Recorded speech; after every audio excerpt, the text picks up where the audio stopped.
Coming to you live from Nairobi, Kenya. Welcome to Africa Focus, where we bring you news from across the continent right here on Switch TV Kenya. My name is Joel Church, and our sign language interpreter is Teresia Washira. Start interacting with us on our social media platforms at Switch TV Kenya, Joel Chacha M on Twitter, and as well on Facebook, Switch TV Kenya and Joel Chacha. Send in an SMS via 111 But first, here are stories making headlines.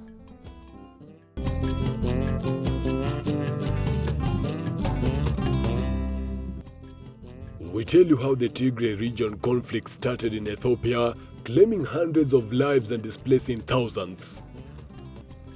Mauritania celebrates the 60th anniversary of its independence. A report reveals 1.5 million Kenyans are living with HIV, with the national prevalence rate standing at 4.5%.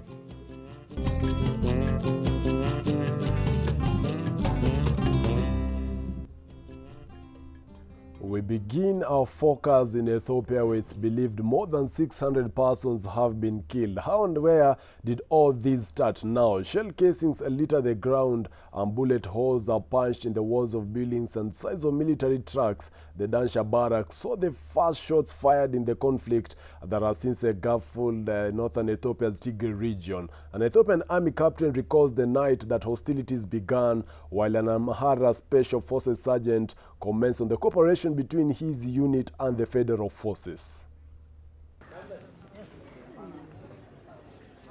It was late on the first Tuesday in November, and Captain Hussein Bashir, an Ethiopian federal soldier, was on duty at a guard post outside the military camp in Dansha. It was close to midnight when he saw headlights approaching. 10 armed members of the Tigrayan Special Forces got out of the vehicle and demanded to see the camp's commander. They started to speak in Tigrinya and said, "We are not here for you. We want to talk to the leaders." Short and flinty, Hussein refused. An argument ensued and gunfire rang out. They were the first shots in a conflict that has since engulfed northern Ethiopia's Tigray region, killing many hundreds of people and forcing tens of thousands from their homes. Betrayal alone wouldn't describe the feeling that I have. These are soldiers who have been eating and drinking with us. Hussein and others described hours-long rifle and grenade battles against fighters loyal to the Tigray People's Liberation Front, including special forces and militiamen, joined by some federal soldiers also billeted in Dansha who turned against their comrades. Echoing a statement from Ethiopian Prime Minister Abiy Ahmed, Hussein said soldiers were killed in their pajamas, adding what happened in the place was even worse than that. Yes, it's true that soldiers were killed in their pajamas. What happened here is even worse than that. Confrontation between Abiy and the TPLF was a long time coming. The TPLF dominated Ethiopian politics for nearly 3 decades until anti-government protests swept Abiy to power in 2018. Since then, the TPLF has complained of being sidelined and scapegoated by the country's wars. The rift widened after Ethiopia postponed national elections because of the coronavirus pandemic. Tigray went ahead with its own vote, then branded Abiy an illegitimate ruler. As long as the peacekeeping mission is here, the Amhara Special Force will be here to help. We'll stay here until the peacekeeping mission accomplished. However, it's hard for me to say we'll be here for a long time. Tadilo Tamiru, a sergeant in the government-aligned Amhara Special Forces, was 50 kilometers to the south with his 170-strong unit in a small town along the border between the Tigray and Amhara regions, where the fighting began in Dansha. The support we provided the Ethiopian Defense Forces was very important for the unity of the country. Restrictions on access to the conflict zone make it hard to verify claims from either side, but a visit to Dansha revealed that a battle limited in scope took place. While the military barracks was bullet-scarred, the surrounding town was unscathed. During the first night, there was a lot of shooting, and when we woke up in the morning, we could see bullets everywhere. The main thoroughfare, tree-lined and paved, was busy with cattle and vehicles, women roasting coffee on the roadside as a group of boys played pool at a pavement table. Relieved residents described fearfully listening as gunfire erupted from the barracks. Nikundi Kelvin, Switch TV. As the body of Sudan's former Prime Minister and top opposition figure Sadiq al-Mahdi returned to Khartoum, the 84-year-old who was lastly democratically elected Prime Minister died from a coronavirus infection, according to the moderate Islamist National Ummah Party. Sudan's former Prime Minister and top opposition figure Sadiq al-Mahdi has died from coronavirus infection. The 84-year-old, Sudan's last democratically elected Prime Minister, died on Thursday, said the moderate Islamist National Ummah Party.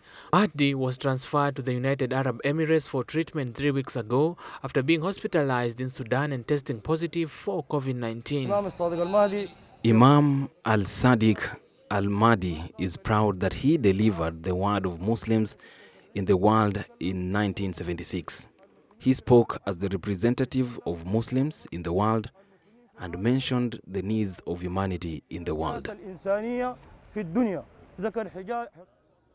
The government on Friday declared 3 days of national mourning for the former premier. Sudan has recorded nearly 17,000 coronavirus cases, including more than 1,200 deaths. Mahdi was toppled in 1999 by now ousted President Omar al-Bashir in an Islamist-backed military coup. He was a staunch opposition figure during Bashir's long rule and threw his weight behind a mass protest movement that eventually prompted the military to overthrow the president last year. The deceased man, Imam al-Sadiq al-Mahdi, is one of the people who called for democracy in Sudan, despite the obstacles they faced in Sudan.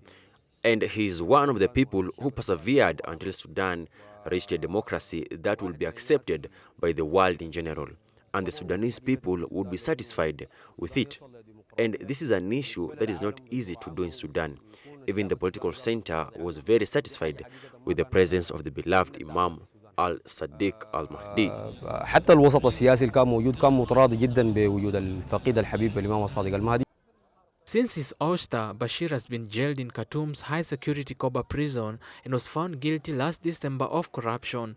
He is currently in trial in Khartoum for his role in the 1989 coup that brought him to power, and the International Criminal Court (ICC) has charged him with alleged war crime in the Darfur War that began in 2003. If convicted, Bashir and his co-accused, including former top officials, could face the death penalty. Meanwhile, a delegation of Nigeria's Senate, headed by Senate President Ahmed Lawan, visited the northeastern Borno state, where an attack on farm workers killed dozens of people over the weekend. The decade-long jihadist conflict has forced around 2 million people out of their homes, most of them from northern Borno, or pushing them into squalid camps in the Maiduguri, where they rely on food handlers from international charities.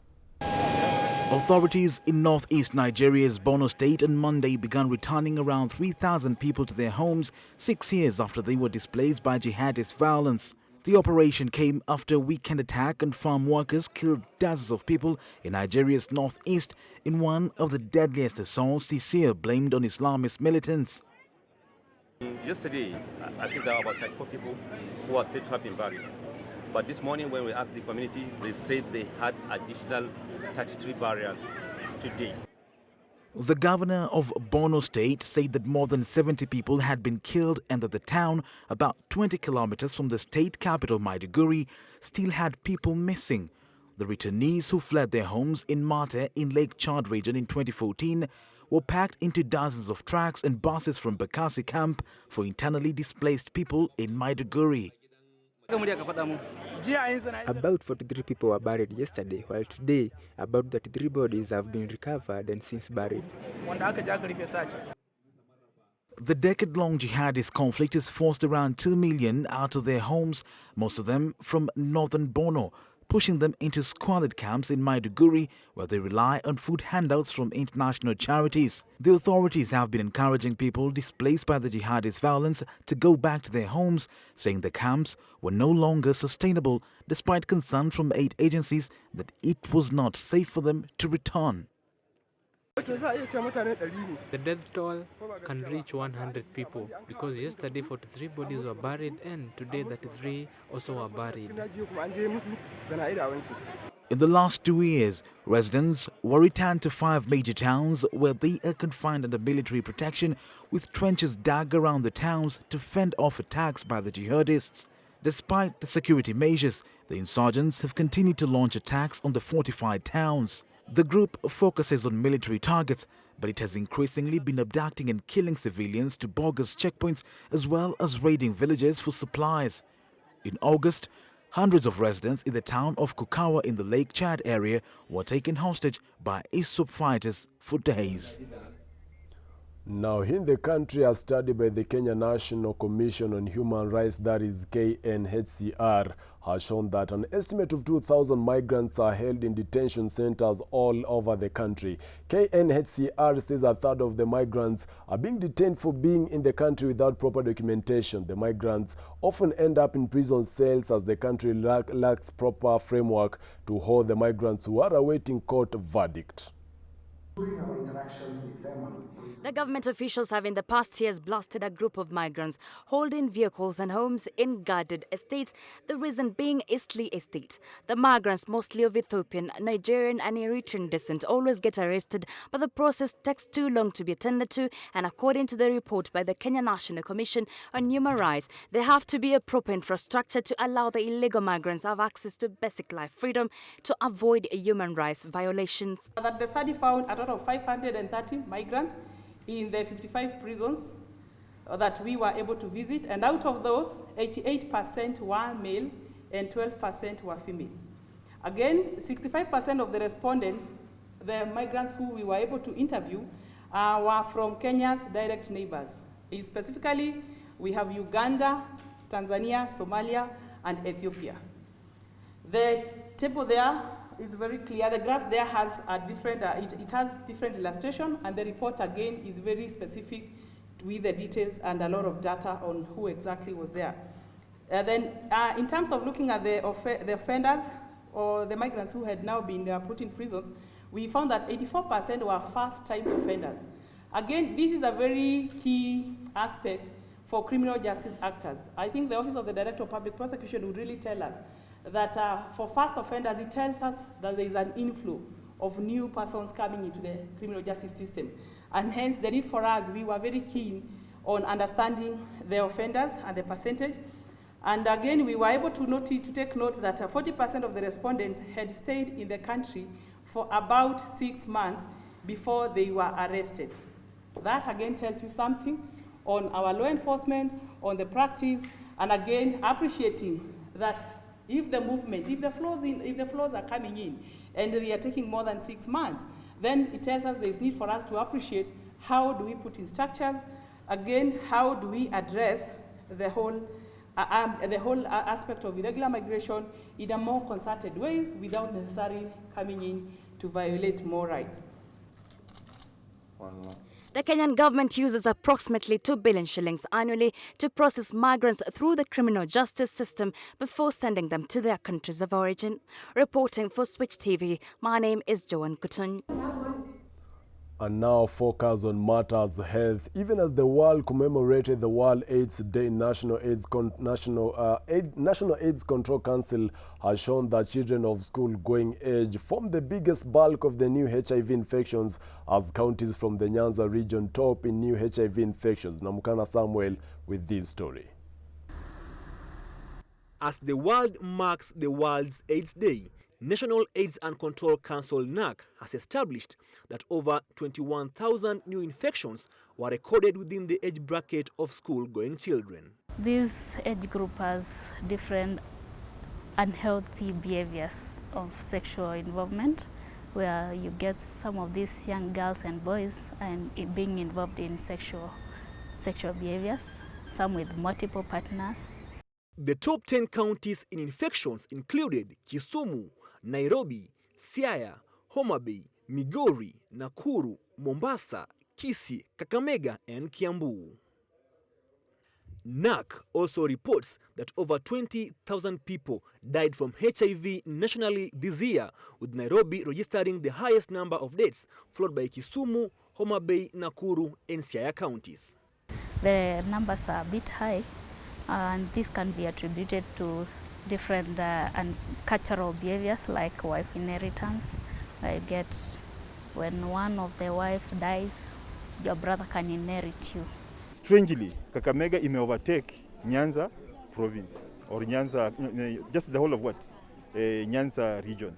Over 41,000 cases were recorded this year, with 25,000 being female and 16,000 being male. The data also shows that people between the ages of 35 and 49 had the highest proportion of HIV deaths. They may indulge in some risky behaviors too, where they can get this infection, and due to the stress effects, they can maybe die because of HIV, and others choose not to take their medications. It is now clear that moral decay among the minors has caused a spike in HIV infections. Samuel Namkana, Switch TV, Nairobi. Well, we're taking a breather. Stay with us here on Africa Focus. Still to come.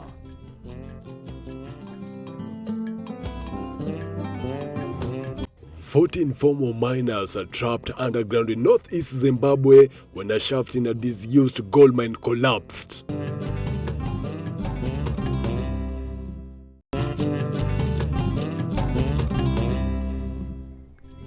Welcome back to Africa Focus. My name is Joel Church and our sign language interpreter is Teresia Washira. Moving on, Mauritania celebrated the 60th anniversary of its independence. The commemorative festivities were marked by military parade in its capital and an announcement by the Mauritanian president of sharp increases in pensions and salaries in the health and education sectors.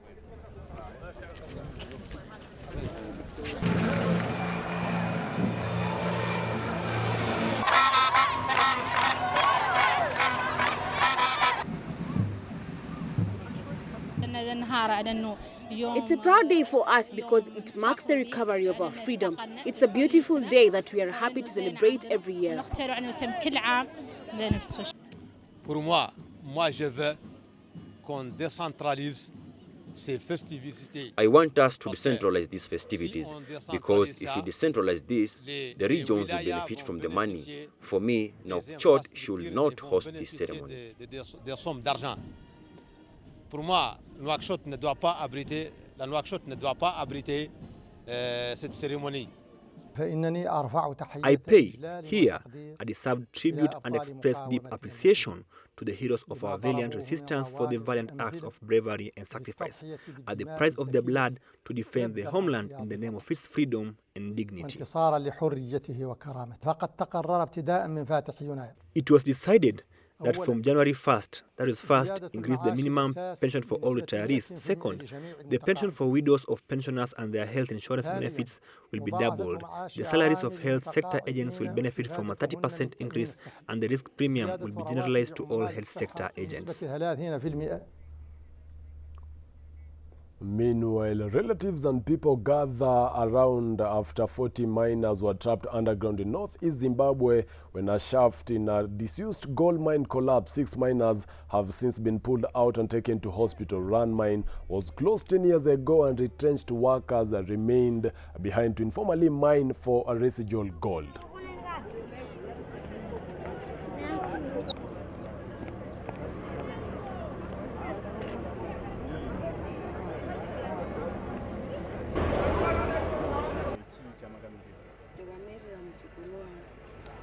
I am waiting for my brother's son who is trapped underground, and we were told about this yesterday, but since then we have not been told anything. The rescue team is assisting, but I think they're not that effective, and I believe if there are any miners underground, I doubt they will be retrieved alive.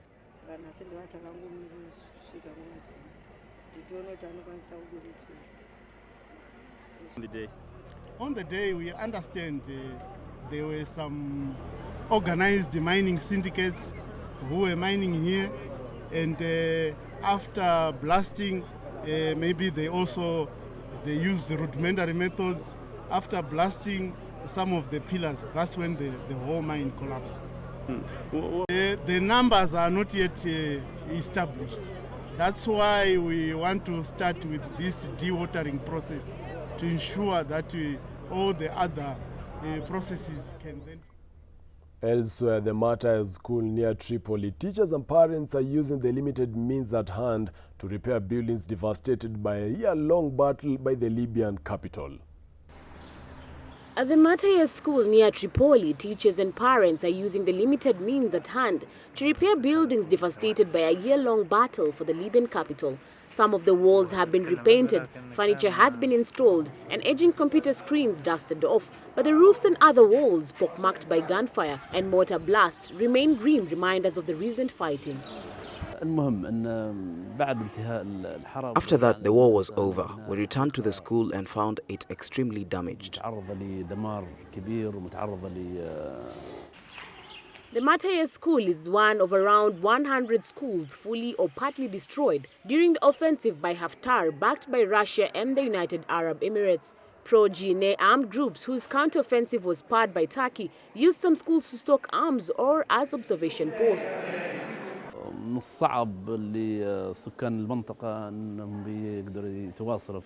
It is difficult for the residents in the area to commute to a school that is not in the area, especially during winter. So we formed a committee called by parents and teachers, and we started to work on our own. That is when a number of other residents in the area joined us, and we began with the renovation.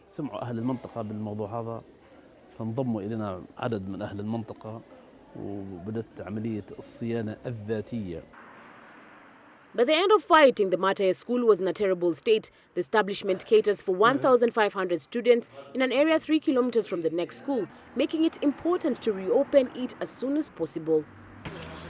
Mahmoud Abdel Khalek, who lives nearby and sends his 3 sons to school, was keen to get involved. We are one family and we work together. We consider this school our second home.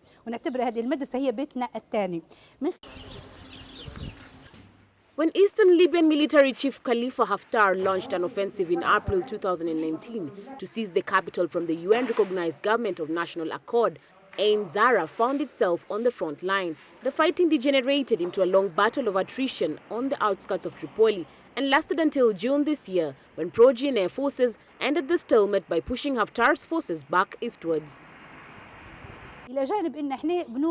Given that there was war, we're trying as much as possible and with our limited capacities to serve our region, and this is all for the sake of the students.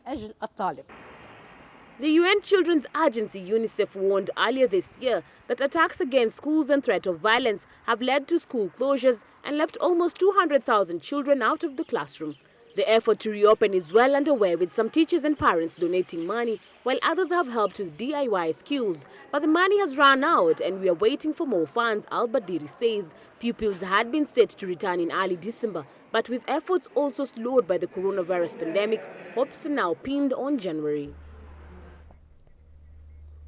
Our focus now in the world of business. Kenya National Chamber of Commerce and Industry, that is KNCCI, recognizes the contribution of small and medium enterprises for their exceptional achievements towards industrial transformation and output, employment generation and job creation, export, sustainable economic growth, and other distinguished contributions and development towards business competitiveness to realize national growth. Our reporter Clifford Ndubi attended 100 years of Laikipia as a business hub and filed the following feature story. The year is 1920. It all started as a dream. Local leaders envisioned and started curating the town to become a business hub for local and international markets, famously known as Mwisho. But why? It tells of how engineers constructing the 250-kilometer Nairobi-Nanyuki railway got trapped and carried away by merry and fun that characterizes the town, and in the process lost the map. With nothing to show them the route where the railway line was to take, for the construction of this critical infrastructure then hit a dead. This earned Nanyuki the nickname Mwisho wa Reli.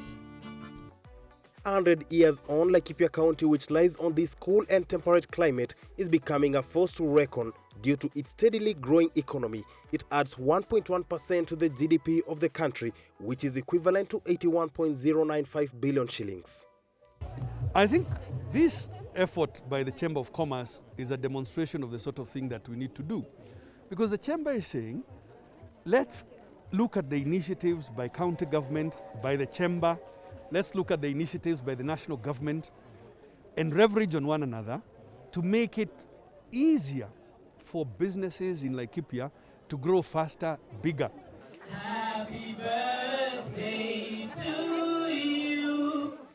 In its century celebrations, the Kenya National Chamber of Commerce and Industries, together with the county, is keen to empower SMEs, which create 80% of the country's employment. That is also the backbone of the economy. We need to build upon our broad base of local SMEs, and they must continuously upgrade to compete in the international market. Through international partnerships, businesses in Laikipia and across the country stand to benefit through organizations that are seeking to capacity build entrepreneurs. Kenya National Chamber of Commerce and Industry, since the inception in 1965, we have been supporting SMEs to make sure there is growth, to make sure there is development, to make sure there is financial inclusion. 3 degrees south of the equator line, this is Laikipia County, and at this particular place, some of the things that you might not be knowing about Laikipia County is that it has one of the highest life expectancy rates in the country, which stands at 70%. Not only that, this particular county, it produces some of the sweetest waters that you might be using in your house. Away from the unknown facts about Laikipia County, even with its growth, the county heavily relies on farming, where production is one thing and finding a market for their products is another. We are not addressing the marketing point of view. Again, what we are doing with in growing that economy is ensuring that we don't just do production for the sake of it. So it's production guided by data, by research. 75% of the country comprises of the youth, a group that even the president is keen on empowering. Their potential is getting noticed. KNCCI Laikipia chapter chairman Ndegwa Gitonga is keen on providing a mentorship platform for the young people. In the mentorship programs that we're giving our youth and our women is to try and sensitize them on best practice, on what has happened, on what has worked, so that they can emulate and see how they can start a business that helps them and the next generation. As the sun sets from this beautiful plateau, the stage is set to discuss how the next 100 years will look like for Laikipia County. Clifford Ndubi, Switch TV. Well, that's all here on Africa Focus, but keep the conversation going on our social media platforms as Switch TV Kenya, Joel Chacha M on Twitter, and as well on Facebook, Switch TV Kenya and Joel Chacha. My producer has been Yakundi Kelvin, and my name is Joel Chacha, and our sign language interpreter is Teresia Washira. Until next time, do have yourself a great day.